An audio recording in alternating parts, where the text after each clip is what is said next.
بسم الله الرحمن الرحيم. النهاردة هنتكلم مع بعض عن جنة الله في الأرض اللي هي مصر، وهي الجنة الأولى اللي خلق فيها آدم. وده بيأكده بما لا يدع مجال للشك كتاب آدم وحواء الأبوكريفة أو صراع آدم مع الشيطان، اللي بيحكي فيه آدم عن اللي حصل بينه وبين الشيطان إبليس اللعين، وإزاي خرج من الجنة، وإن هو كان ماشي على رجليه لحد ما لقى آخر الجنة، فلقى جبال وصخور وكلام من ده. وبعض الجهلة قبل كده فهمونا إن هبطوا منها يعني هبوط من السماء إلى الأرض، وده كذب طبعا. ودل على كده قوله تعالى: قيل اهبطوا مصر. يهبطوا مصر اذهبوا إلى مصر أو اخرجوا من هذا المكان إلى مصر. قال اهبطوا منها أي اخرجوا منها، اخرجوا من أرض مصر.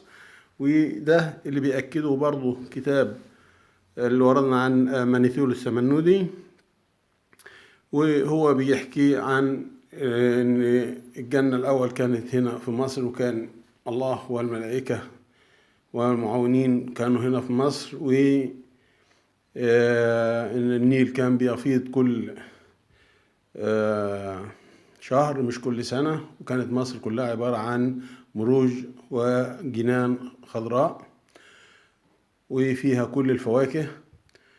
وبعد كده أما حصل خلاف بين الملائكة وكده فحصلت الحرب، فانتقل الله إلى الجنة السماوية وساب جنة مصر، ورجعت مصر زي ما هي دلوقتي، إن النيل بقى يجي كل شهر كل سنة بدل كل شهر وكده، وبدأت تتصحر أجزاء كبيرة من أرض مصر.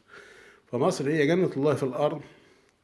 مصر أعظم عقاب حصل لتاريخ البشرية كلها هو خروج آدم من مصر إلى أرض الحجاز اللي هي السعودية دلوقتي، اللي هي الأرض البشعة دي.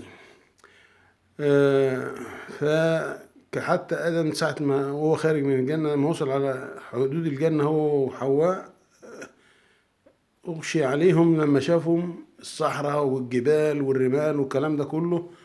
احنا هنسيب الخضرة والجمال ده كله والفاكهة وكل حاجة حلوة والجبال والصحراء والكظارة دي كلها.